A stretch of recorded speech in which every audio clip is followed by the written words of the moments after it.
어제에 이어서 예수님께서 이제 공생애를 시작하시기 전에 그 모든 어떻게 보면 준비 작업이 이제 침례 요한을 통해서 펼쳐지고 있었습니다. 광야에서 외치는 자의 소리로서 그는 주의 오실 길을 예비하는 그런 사람이었습니다. 그가 요단강 근처에서 죄 사함을 받게 하는 그런 침례를, 물세례를 베푸는 중에 많은 사람들이 왔었고, 요한을 통해서 정말 회개에 합당한 열매를 맺는 삶이 어떤 것인지, 그렇게 그 침례가 어떤 의미를 갖고 있는지 이제 들었습니다. 그러면서 그 사람들은 혹시 이 사람이 메시아인가, 그리스도인가, 하나님께서 보내시겠다고 약속하신 그 인물인가 궁금해하기 시작했던 것 같죠. 그런 것을 간파하고 이제 요한이 자기 자신이 그리스도가 아니라고 이야기하면서 그 내 뒤에 오실 메시아를 이렇게 소개를 합니다. 그러면서 이제 오늘 이제 그 침례 요한의 사역이 마무리가 되지요. 옥에 갇히는 일을 통해서 이제 그는 더 이상 공사역을 할 수가 없는 상황에 있었고, 이제 드디어 그래서 예수님의 어떤 그 사역의 어떤 시작이 이제 이렇게 마련이 된 것과 같은 이제 그런 그림으로 오늘 말씀이 기록되어져 있습니다. 예수님께서 공생애를 시작하시는 것이 이제 내일부터 나오는 건데, 사실 내일도 이제 한 번 더 준비 작업이 있죠. 이스라엘 백성들 앞에서 사역을 시작하시기 전에 이제 내일은 그 광야에 가셔서 또 사단에게 시험을 받으시는 이야기가 또 나오지요. 그 이전에 오늘 이제 예수님도 이렇게 준비하시는 그런 단계를 보게 됩니다. 침례 요한이 어렸을 때 장차 이 아이가 어떻게 될까, 그렇게 많은 사람들의 관심과 기대를 가지고 잘 성장을 해서 그 예언대로, 가브리엘의 그 예언대로 또 많은 정말 사람들이 그 아버지를 통해서 또 받은 그런 말씀대로 그는 주의 길을 철저히 예비하는 그런 충성된 주님의 종으로 살아갑니다. 똑같이 또 물론 당연히 훨씬 더 뛰어나신 예수님께서도 정말 그 가브리엘 천사의 그런 예언이라든가 또 사가랴 선지자가 얘기했다든가 안나가 얘기했던 모든 그런 것들, 과연 그거대로 예수님께서 정말 그 하나님의 아들로서 지극히 높은 자의 그런 그런 아들로서 그 사역을 감당하실까, 하나님의 구속의 역사를 잘 감당하실까, 지금까지는 기대감이었는데 이제 드디어 그것이 실현되는 그런 과정에 와 있죠. 오늘 본문을 잠깐 좀 차례대로 살펴보기를 원합니다. 침례 요한 참 어디를 보나 참 멋있는 사람이에요, 그죠? 너무나도 그 자신의 그 위치를 정확하게 알았습니다. 자기가 누군지를 정확하게 알았고 자기의 사명을 정확하게 알았습니다. 사람들이 그리스도인가 심중에 그렇게 정말 이렇게 추측하고 있을 때 그는 분명하게 얘기를 하지요. 내 뒤에 오시는 이가 나보다 훨씬 더 능력이 많으시다. 나는 그분의 신들매도 신발끈도 풀 수 있는 존재가 아니다. 그게 이제 훨씬 더 높으신 그런 예수님을 얘기하는 것이죠. 그 당시에 주인의 신발끈을 매주는 그런 어떤 그 종의 그런 위치까지도 자기는 감당할 수 없는 그런 정말 비교가 안 되는 그런 분이 앞으로 오신다. 그러면서 그리스도에 대한 그 어떤 그 기대감을 지금까지도 사람들한테 어떤 그 하나님의 임박한 심판이 있기 때문에 준비해야 된다. 회개해야 된다. 그렇게 해서 정말 예수 오심을 그 메시아가 오심을 이렇게 준비시켰는데, 그런 많은 기대감 속에서 더 이렇게 사람들을 준비시키는 모습을 보게 되죠. 그러면서 그분의 그 능력 많으심을 침례의 어떤 그 성격으로 비교를 하지요. 내가 베푸는 세례, 곧 침례는 물로 너희들에게 침례를 베풀지만, 그래서 어떻게 보면은 준비케 된 어떤 그런 단계라고 볼 수 있지만, 내 뒤에 오시는 그분은 정말 그 준비케 된 것을 완성케 하시는 그런 분이시다. 그래서 그것은 물침례가 아니라, 내가 지금 베푼 이런 물침례가 아니라 성령과 불로 베푸시는 침례가 될 것이다. 그렇게 비교를 합니다. 그래서 과연 성령과 불로 침례를 베푸시는 게 어떤 것일까? 이렇게 정말 궁금하게 되지요. 결국은 이제 이렇게 침례 요한은 사람들의 그런 이렇게 영적으로 안일함에 빠지고 자기들이 아브라함의 자손들이라고 이렇게 그냥 생각하고 어떤 삶을 사는지 상관도 없이 그렇게 참 안일하게 살아가고 있는 그런 사람들한테 흔들어 깨워서 너네가 돌이켜서 너네 옛 삶을 청산하고 하나님의 말씀에 걸맞게 언약 백성답게 너네가 삶을 고쳐야 된다, 회개해야 된다, 돌아와야 된다.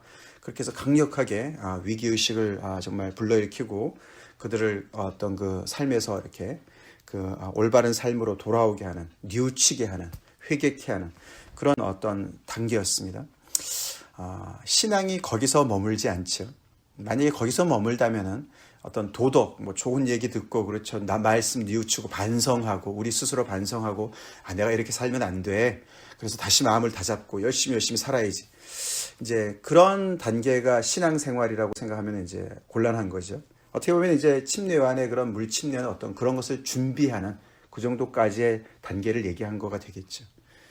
근데 이제 그런 상태에서 하나님의 그런 어떤 역사에 정말 동참하기를 원하고 하나님께서 그렇게 정말 있을 때 하나님께서 놀라운 약속하신 그 선물을 부어주실 것을 기대하는 그런 마음 자세인 거죠. 그죠? 준비 단계죠. 그죠? 준비 단계입니다.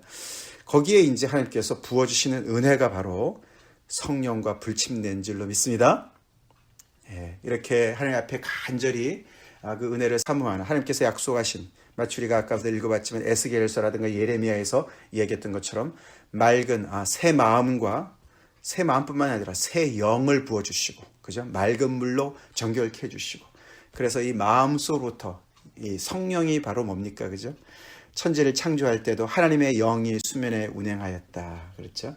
땅이 혼돈하고 공허했던 그곳에 질서를 잡을 때 하나님께서 정말 마치 아담을 흙으로 이렇게 빚으시고 거기에 생기를 불어넣듯이 하나님의 그 생기, 하나님의 숨, breath, 하나님의 그 능력, 그것이 바로 성령이죠. 루아, 성령이죠. 그래서 이렇게 정말 주님 앞에 하나님 앞에 회개하는 심령으로 주님 앞에 서 있는 심령들한테 하나님께서 마치 그 생기를 불어넣듯이 그렇게 성령으로 그들을 완전히 뒤덮는 침례. 그 침례라는 게 물이라는 게 잠긴다는 거 아닙니까? 그죠? 물속에 깊이 잠기는 것처럼 성령에 깊이 잠기는 그런 은혜를 하나님께서 주시겠다 약속하셨는데 그게 이제 말세에 부어주시겠다고 약속하신 그 약속 아닙니까? 그죠? 그러니까 결국 하나님의 놀라운 은혜를 얘기하는 거예요. 이 요한이 베푸는 물침례랑 이건 비교가 안 되는 것이죠. 비교가 안 되는 것이죠. 믿습니까? 예수님이 바로 그런 놀라운 하나님께서 이 말세 마지막 때에 종말에 하나님께서 약속하신 그 놀라운 은혜 결국은 성령을 부어주신다는 것은 자신을 주신다는 것이죠. 성령은 하나님이시죠. 예수님께서도 너네가 악할지라도 자식에게 좋은 것을 줄 줄 알거든 하나님께서 너네가 구할 때 성령을 주시지 않겠느냐. 아멘이시죠? 하나님께서 결국에는 그 성령을 예수님을 통해서 부어주신다는 것이죠. 불은 뭘까? 불은 성령과 불로 침례를 베푼다는데 그것을 하나로도 해석을 하고 두 개로도 따로 해석을 하는 경우도 있습니다.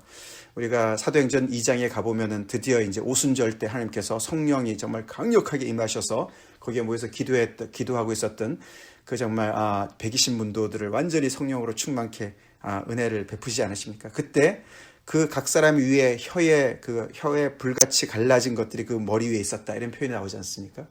그래서 성령은 성결의 영이죠. 거룩한 영이죠. 그래서 불이 어떤 그런 그 성결의 역할, 태우는 역할을 하지 않습니까? 그래서 정제 역할을. 그래서 성령이 하시는 그런 똑같은 어떤 그런 그 역할의 어떤 그 정제를 더 이제 강조하는 결국은 하나의 침례를 얘기하는 거다. 이렇게 이제 해석을 주로 많이 하고요. 근데 예수님께서 내가 이 땅에 불을 던지러 왔다. 이런 표현을 하십니다. 그죠? 내가 받을 침례가 있다. 그렇게 말씀하시면서 불이 또 이렇게 보면 어떻게 보면은 이렇게 가르는 역사가 있습니다. 그죠? 디바이드 하는, 이렇게 나누는 역사. 그래서 우리 이렇게 불이 확 이제 그 들에 불이 붙으면은 불이 타고 쫙 지나가지 않습니까? 근데 다 태울 수도 있지만 이렇게 불이 태우는 곳과 태우지 않는 곳이 있는 것처럼 하나님의 이 놀라운 역사가 임할 때에 그 역사에 들어오는 사람이 있고 그 역사를 거부하는 사람이 있고 이렇게 나누어진 어떤 그런 것을 또 얘기하지 않느냐. 그래서 불은 어떤 심판, 하나님의 어떤 축복보다는 어떤 심판을 의미하는 것이 아니냐. 그래서 그 밑에 예수님의 그런 사역 중에 손에 키를 들고 자기 타작마당을 정하게 하사 알곡은 모아 곡간에 들이고 쭉정에는 꺼지지 않는 불에 태우리라. 그렇게 말씀하신 것처럼 그 어떤 그런 심판의 불로 해석하는 경우도 있습니다. 하여튼 간에 하나님께서 예수 그리스도를 통해서 이 마지막 그 약속하신 그 축복과 은혜와 구원과 또한 심판을 이 예수님께서 그것을 성취하러 오신다. 이제 그리스도가 그것을 하실 것이다 라고 이야기하면서 나는 거기에 전혀 나는 뭐 그분의 정말 뒷발꿈치도 따라가지 못한다. 그렇게 얘기하면서 그 당시에 많은 사람들이 정말 이 예수님을 그리스도를 대망하게 계속 이제 이렇게 안내를 하는 것을 볼 수가 있습니다. 사실 이렇게 사역을 감당했던 침례 요한도 그는 어머니 태중에서부터 성령이 충만했던 사람이에요. 그렇죠? 결국은 그도 성령이 충만한 성령의 인도하심으로 이렇게 이 사역을 감당하고 있었습니다. 그렇게 잘 감당을 하고 좋은 소식을, 기쁜 소식을, 복음을 전했는데 그 분봉왕 헤롯 안티파스가 결국은 침례 요한이 마치 선지자처럼 그의 악행과 더군다나 자기 동생의 그 부인인 헤로디아를 취한 것을 이제 그 옳지 않다라고 얘기함으로 인해서 결국은 그를 감옥에 가뒀습니다. 그렇죠? 그래서 이제 침례 요한의 사역은 이렇게 어떻게 보면은 이제 이 헤롯 때문에 이제 막히는 그런 상황이 되었습니다. 그러고 나서 이제 예수님의 이야기로 넘어가지요. 예수님의 이야기가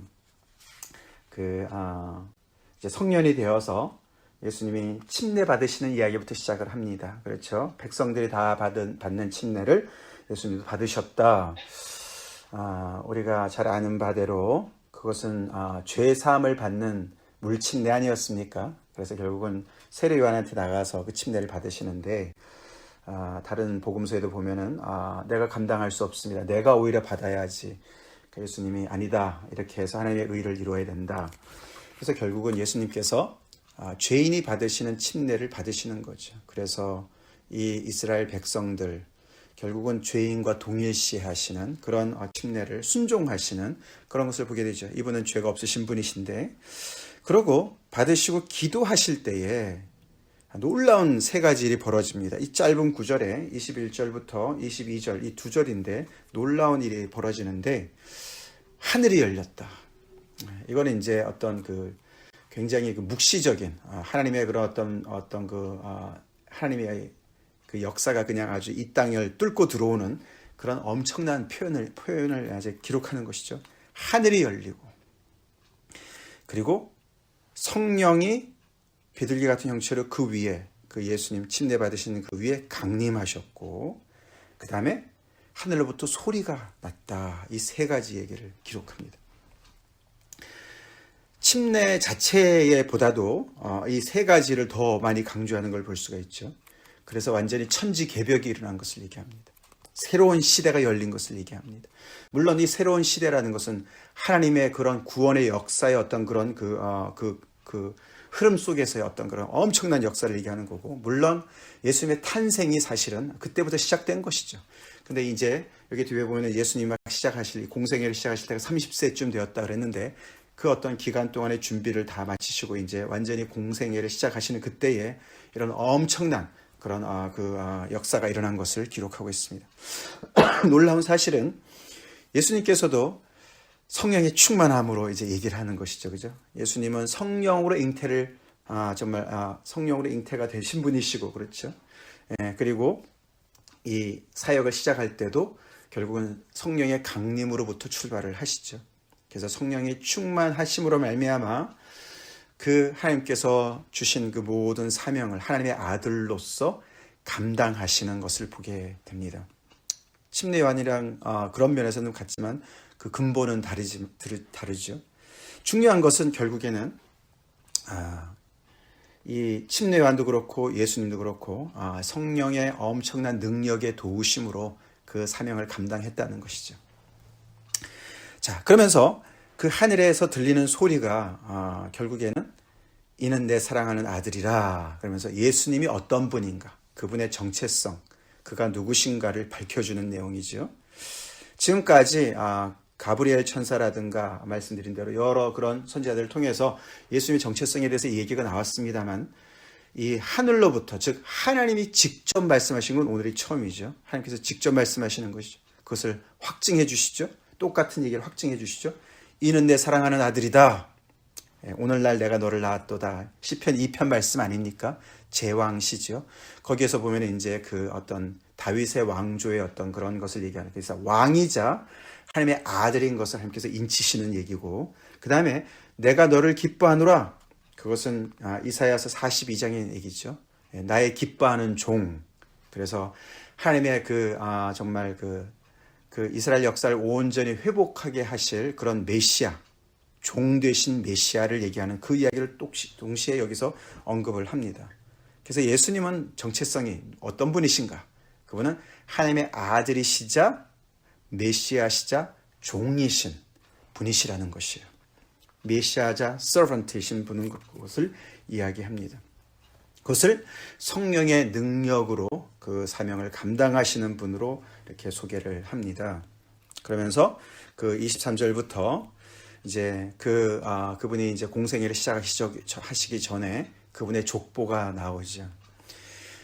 예수님의 족보는 마태복음에도 나오는데 마태복음의 족보와 누가복음의 족보는 많은 경우에 다르죠, 그죠? 중요한 것은 이 누가복음에서는 이 아브라함까지 올라가는 게 아니고 더 올라가죠. 아브라함에서부터 아담까지 올라가고, 그래서 이 예수님은 둘째 아담으로서 첫째 아담의 실패를 다시 회복해 하시는, 그리고 모든 인류의 대표자이신 것을 이야기하는 것이고, 또 거기서 끝나지 않습니다. 그죠? 맨 마지막 절이 그 위는 하나님이시라. 그래서 결국은 하나님의 아들이심을 그 족보를 통해서 다시 한번 확인을 하게 되는 것이죠. 자, 이런 분이 성령의 정말 기름 부음을 받으시고 이제 하나님의 그 분부하신 구원의 사역을 이제 수행하시기 위해서, 이행하시기 위해서 준비를 다 마치신 것으로 오늘 말씀이 끝납니다. 오늘 이 말씀을 통해서 우리가 참 몇 가지 생각을 해보고 싶은 것은 이렇게 정말 세상을 사랑하셔서 당신의 아들을 보내주시고 또 그 아들을 통해서 성령을 부어주신 하나님을 찬양합시다. 우리 그 은혜 받은 사람들이죠. 예수 믿는 사람들, 성령의 충만함을, 성령의 정말 부음을, 기름 부음을 받은 사람들입니다. 우리가 사도행전에 보면은 아볼로라는 인물이 나와요, 그죠? 그 아볼로가 굉장히 성경에 박식했던 사람이었는데 말씀을 전하는 걸 가만히 브리스길라와 아굴라 부부가 보니까 요한의 침례밖에 모르는 거예요. 요한의 세례밖에 모르는 거예요. 그래서 그에게 자세하게 설명해서 결국은 성령을 받게 하고 그 다음부터 너무나 놀라운 역사를 감당하면서 바울과 동역을 하지 않습니까? 우리가 신앙을 혹시 오해를 하는 경우가 많이 있어요. 신앙은 무슨 이렇게 성경에 이야기한 그런 착하게 살아라 이런 걸 다 보면서 마음을 뉘우치면서 무슨 도덕책 보듯이, 그래서 마음을 뉘우쳐서 내 힘으로 열심히 선하게 선을 행하고 덕을 쌓는 것을 신앙생활을 생각하는데 절대 그렇지 않습니다. 그렇지 않죠? 예. 우리의 정말 죽은 영혼을 살리시는 하나님의 놀라운 그런 역사지요. 성령만이 하실 수 있는 역사지요. 믿으십니까? 예수 그리스도를 통해서 우리가 정말 우리 죄사함을, 우리가 죄를 깨닫는 것도 성령의 역사고, 이렇게 정말 하나님의 말씀 전혀 정말 무슨 정말 전혀 이방인 나라 말처럼, 이방 나라 말처럼 전혀 딴소리처럼 들렸던 말씀이 정말 깨달아지고 이 말씀 속에서 하나님께서 나에게 하시는 말씀이 들리고 이런 모든 것들이 성령의 역사를 통해서 하나님께서 깨우쳐 주시는 것인데, 결정적인 것은 거기에서 우리의 어떤 힘으로 감당하는 것이 아니라 이것은 죽은 자가 살아나는 것 같이 그런 엄청난 변화를 가져다 주는 그런 역사는 결국은 성령의 역사입니다. 성령께서 마치 말라서 다 정말 말라서 그냥 비틀어진 그런 뼈들이, 마른 뼈들이 다 붙어서 이렇게 그 안에 정말 큰 군대로 바뀌는 것처럼 그런 역사는 성령의 역사죠.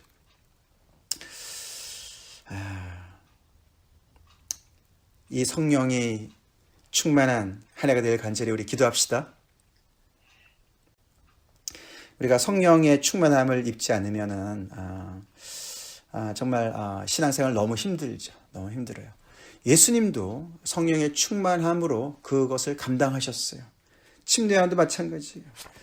우리가 정말 우리가 아는 지식으로 우리가 이 옳은 길을 계속 갈 수 없습니다. 물론 우리의 노력도 필요하고 우리의 그런 어떤 정말 그 모든 그 정말 그 협동이 필요합니다만, 우리는 성령의 충만함을 입지 않고서는, 성령으로 거듭나지 않고서는 그리스도의 영이 없으면 그리스도의 사람이 아니다.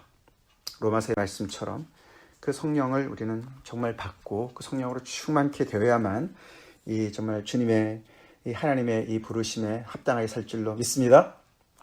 그래서 정말 다시 한번 우리 자신의 그런 모습을 돌아보면서 나에게 정말 그런 성령이 나에게 오신 적이 있는가? 나는 성령을 받은 사람인가? 그래서 내 어떤 그런 노력과 내 어떤 그 아는 지식으로 그 이상의 정말 하나님의 어떤 그런 놀라운 그 설명할 수 없는 하나님의 어떤 그런 신비로운 은혜를 받으면서 내가 정말 거듭난 사람인가? 육으로 난 것은 육이고 영으로 난 것은 영이다. 아멘이시죠?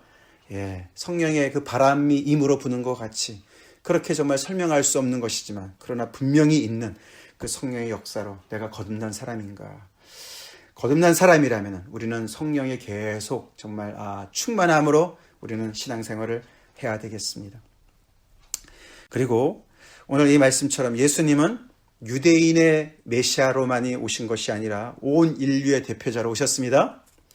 그리고 그 놀라운, 그래서 이 예수님은 이 온 인류에게 하나님의 마지막 이 은혜를, 그 정말 축복을 주시기 위해서 이 땅에 오신 메시아시고, 그래서 그 일을 정말 성실하게 순종으로 감당하셨습니다. 그래서 우리까지 은혜가 온 것이고, 우리 또 하나 이 하나님의 놀라운 복음을 계속해서 이 만민을 향해서, 이방의 모든 정말 열방을 향해서 계속해서 복음을 증거해야 되는 그런 사명이 있습니다.